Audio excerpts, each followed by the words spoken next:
I'm like, oh yeah, like I can, when I face anything challenging, when I face any sort of fear, any sort of uncomfortability, like going to the gym, I feel that little brick of foundation that I'm building within myself. Welcome to The Authentic Creative, where we expand our capacity to feel good, one deep breath, one bold choice, and maybe a little bit of magic at a time.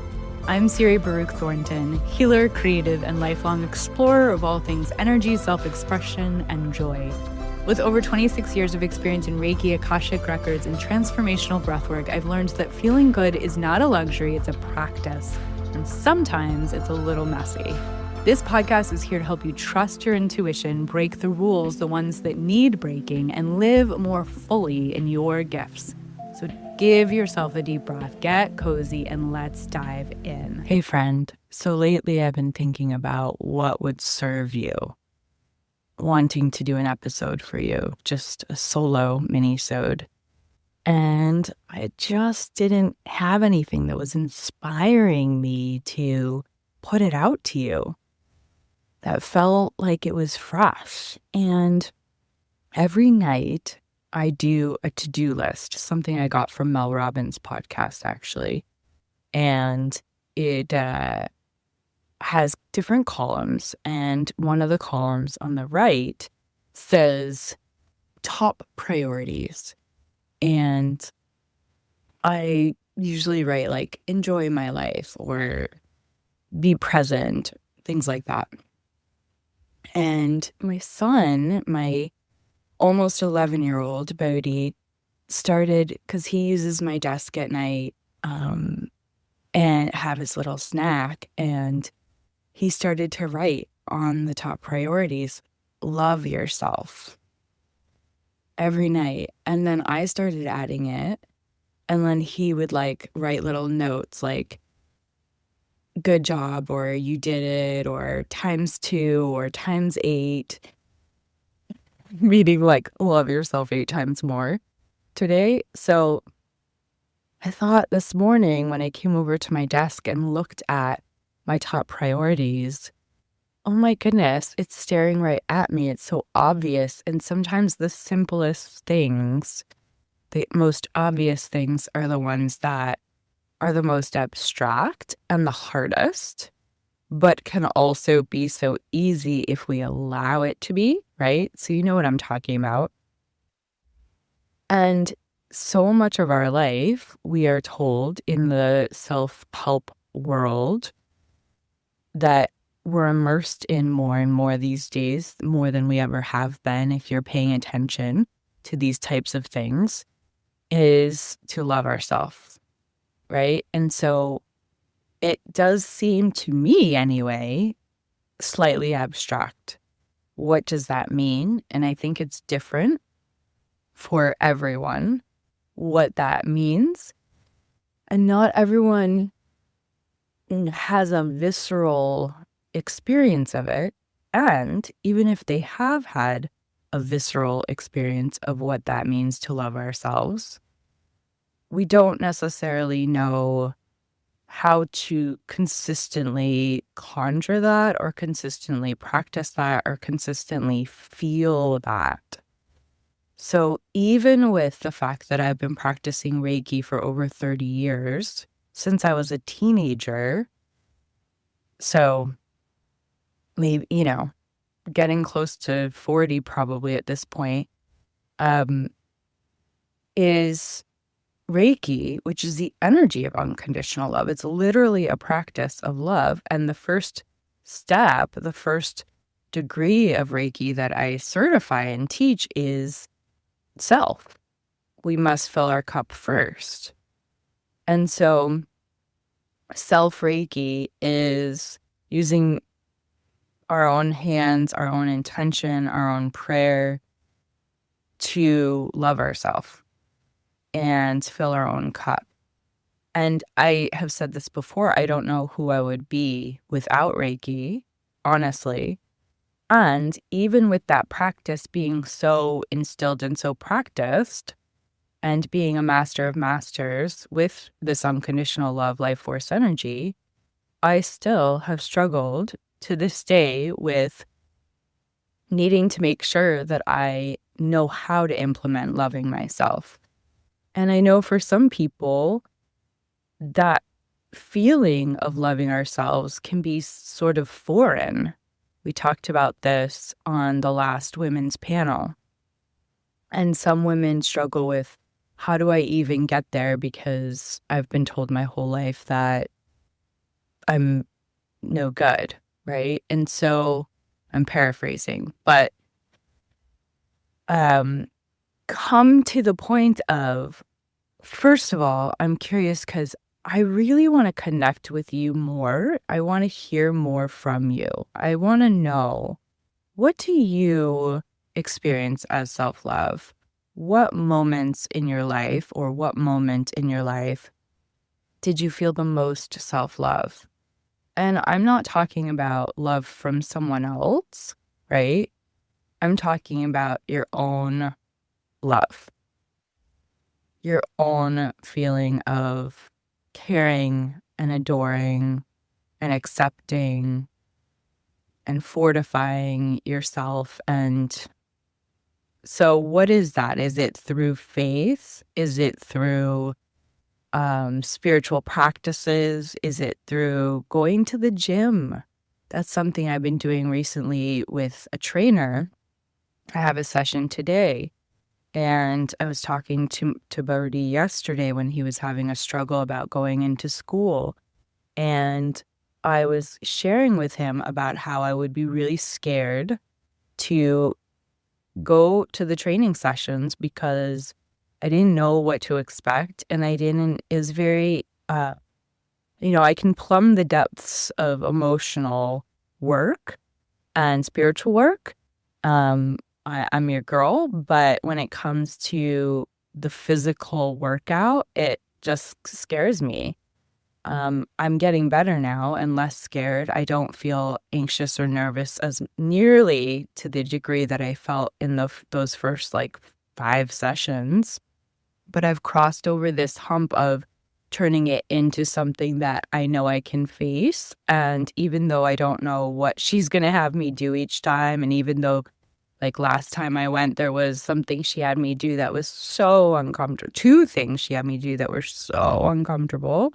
And I really felt scared, is my body going to break and all of that. So point being is, your way of loving yourself might be hiking up a mountain. That might be your self-love, and you feel it in your heart and you feel it in your body and you feel that confidence building, and I can see now with working with this trainer how that could really be your church.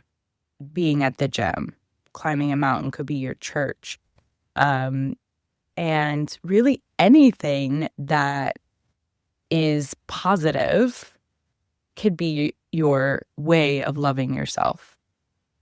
And so I don't believe, even though I've been practicing Nichiren Buddhism for probably 18 years, I want to say,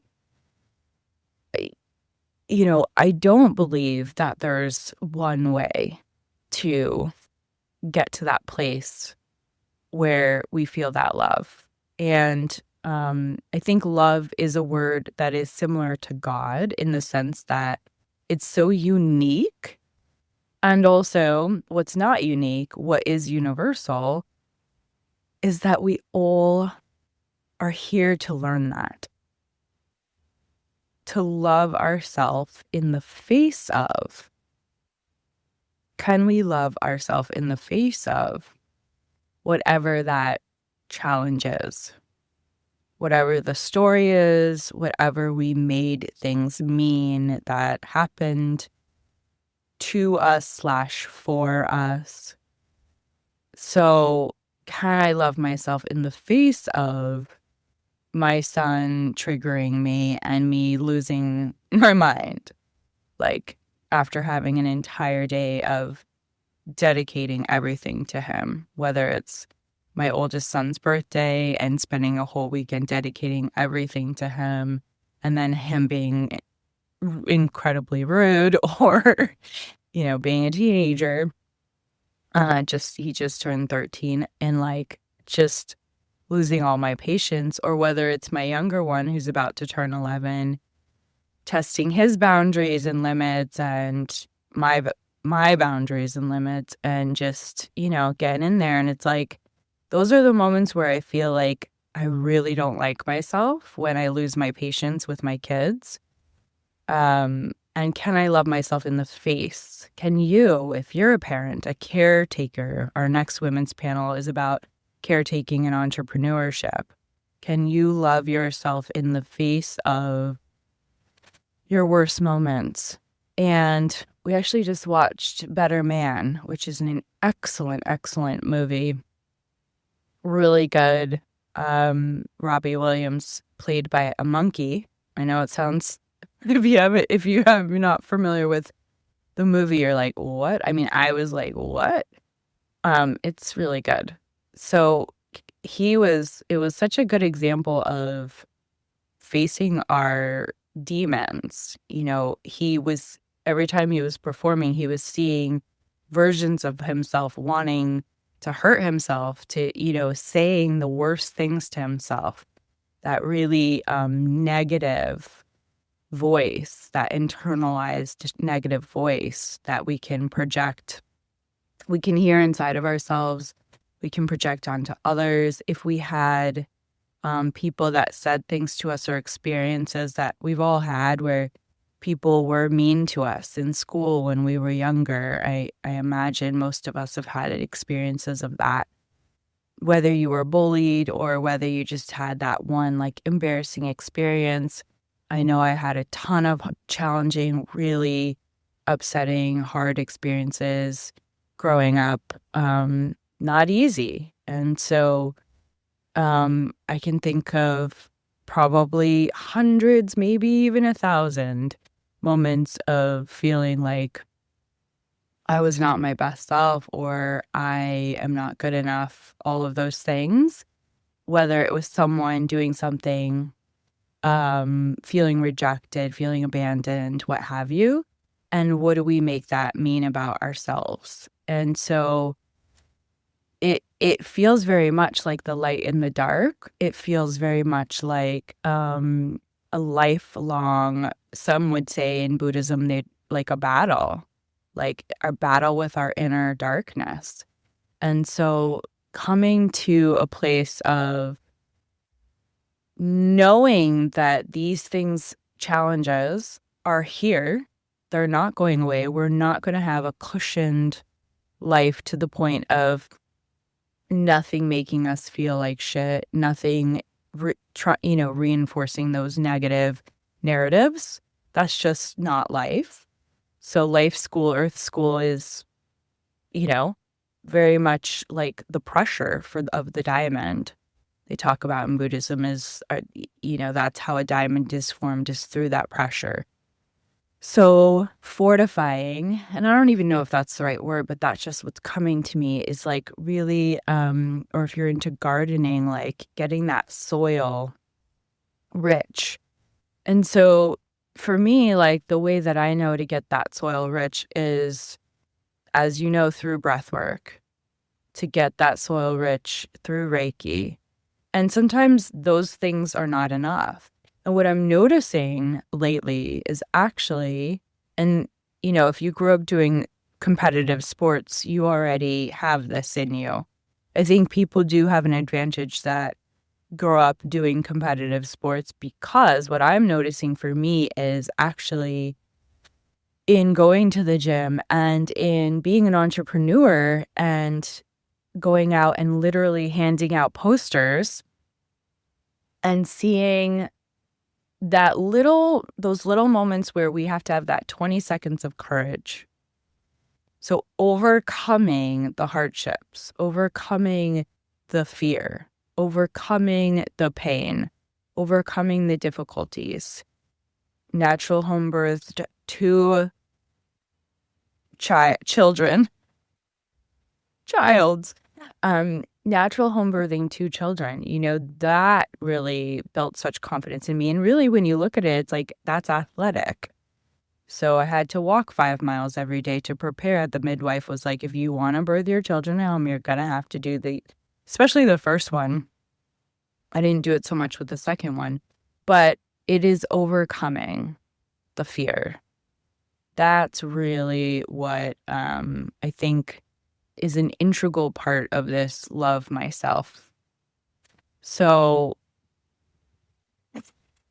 overcoming the uncomfortabilities. And I think so much of my childhood, in so many ways, I was constantly trying to avoid pain, avoid embarrassment, avoid challenges, and avoid hard work, unless it was something that was involved with singing and dancing, performing, acting.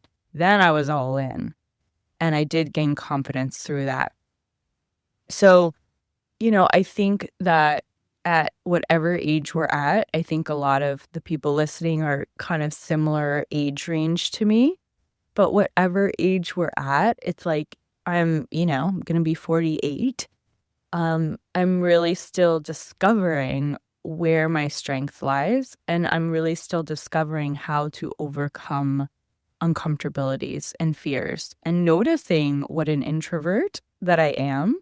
Like, so for example, I think you might be able to relate to this potentially, because we all have this ability, especially after the pandemic, COVID, to want to just shelter and be introverted and not have to deal with the vulnerability, as Brene Brown talks about so much, the vulnerability of like showing up and being present and like leaning into those spaces where you could get rejected or you could get judged. Or for me, it's like not wanting to take on, because I'm such a caretaker, such an empath, such a space holder, like not wanting to take on things and just wanting to be in my own bubble.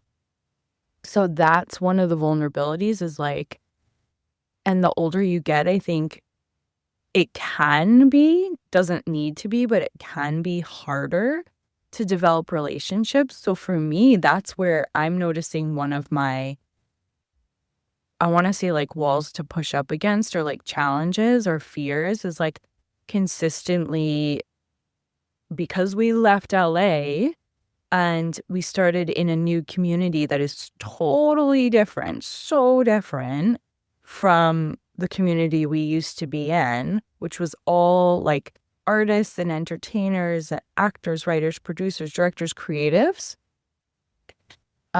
spiritual people. Like, it's just such a different environment coming to a suburb here of Portland. Like, so we did that during the pandemic. And so to create new community, it's like, it takes so much courage. And so that's what I'm walking through right now. And in those moments where I'm feeling warmth and feeling acceptance and feeling grace and all of that from the community, when I'm putting myself out there, like handing out my posters, I'm like, oh yeah, like I can, when I face anything challenging, when I face any sort of fear, any sort of uncomfortability, like going to the gym, I feel that little brick of foundation that I'm building within myself. And we do talk about that in Buddhism, is like not having blind faith, is really testing and seeing like, okay, so if I chant for this thing and I use this thing as motivation, we know your goals as motivation. We know that whole story of like it's not the thing that when you get the Oscar, it's the journey of, it's not the thing when you get whatever goal it is, it's the journey of, and that's why we watch movies, because we want to see the hero's journey. We want to see the arc of who the person becomes. So who I get to become in being an entrepreneur, who I get to become in being a mother, in being a wife, in being a daughter, who I get to become in being a sister, that is, that's the whole deal. And so I think so much of what my lesson and what so many people's lessons are is can I love myself in the face of this? And then in terms of how do I love myself? That top priority of love myself. I'm writing every day in the journal. How do I love myself? And my new answer is facing those little resistances. And the older I get, the more things that are new feel harder. And when I take those little micro steps and face them, I start to build that love and that confidence. I think those two are very deeply intertwined, that love and that confidence. So, and then just noticing, I think we all know this, but just noticing and not identifying with that inner narrative when the thoughts start to spiral of, and especially for me and maybe for a lot of you, like right at bedtime or in the middle of the night or right when you wake up, when our energy is kind of lower, we're most vulnerable. Those thoughts can creep in, and just being aware of them, that they're going to do their thing, and not identifying as that as truth, right? So it's like, that's fascinating that is running in the background, and I don't have to see that as true, and I don't have to identify that as who I am. I can just notice it and be like curious about it, or just say, I'm not interested, and just stop and just be like, no, I'm not going to. If I see myself as this precious child that I am, that's inside of me still, would I allow that for my child? No. So I'm not going to allow it for me. And as we know, we can only love others as deeply as we love ourselves. We know that expression. So really, this is the practice. And I think it's a forever practice. And I think it's a huge, massive part, if not the whole deal of why we are here. So that being said, Jake has just entered the room. I'm going to stop here. It's 8:59 a.m.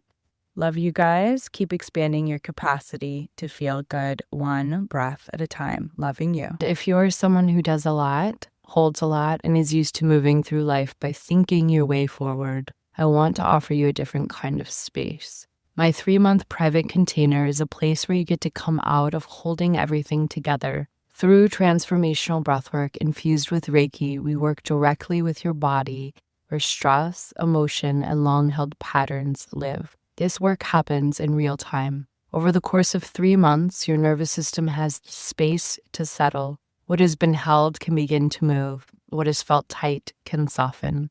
You are guided, supported, and met exactly where you are, while also being gently expanded into what is possible for you. There's room here for deep unwinding, clearer insight, and a more natural way of being in your life that does not require so much effort. If you are feeling the pull toward this kind of support, you can reach out to me directly or learn more at sageandblushwellness.com. And if today's conversation stirred something in you, here are a few ways we can go deeper together. So the Authentic Creative Podcast, where you are now, make sure that you're subscribed so you don't miss more conversations like this. And if you loved this one, share it with a friend about that. One-on-one work for private Reiki, breathwork, Akashic sessions where we can go right into your unique medicine. You can connect with me. Once again, thank you for being here, for listening, for expanding your capacity to feel good alongside me. I'm sending you love, and I can't wait to connect again soon. Loving you.